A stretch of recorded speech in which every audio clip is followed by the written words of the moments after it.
Hi guys, welcome to the tutorial. Today we are going to be learning how to make money fall from the sky. If only it was true. Talking of money, can you go down and hit that subscribe button? I need to make some money to buy a new hip. It's not for me, it's for the dog. She's walking around, poor girl, needs a new one. Anyway, let's get into the tutorial. First thing you need to do is create a new Fusion composition. Go to your media pool. On the right click and say new Fusion composition. We'll call it money fall tree. You need to drag that composition into your timeline and stretch it out.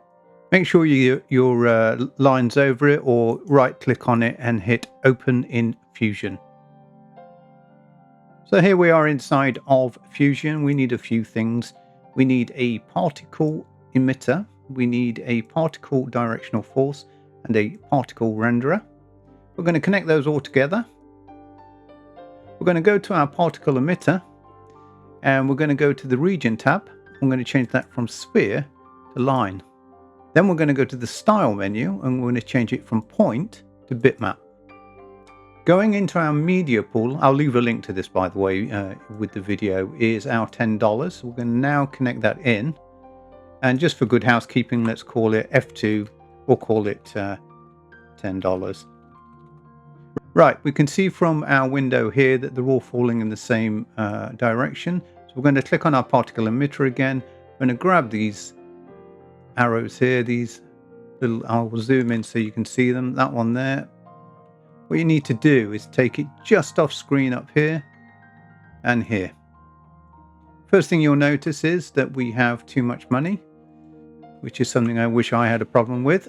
So we need to go to the controls here. I'm going to change the emitter number from 10 to 0.5.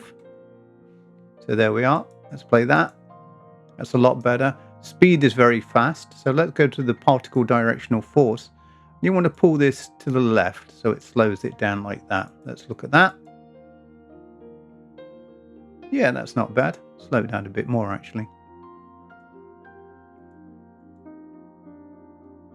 Very cool, but they're looking very boring because they're all falling in the same direction.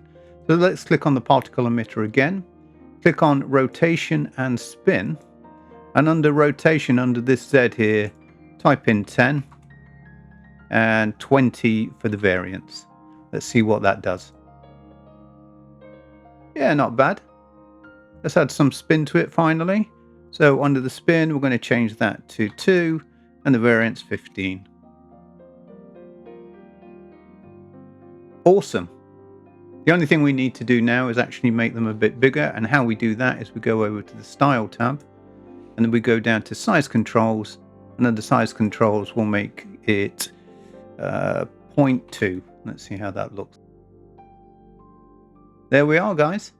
Hope you enjoyed that. In the next one I'll show you how you can actually make them stick as if they're sticking on a glass coffee table.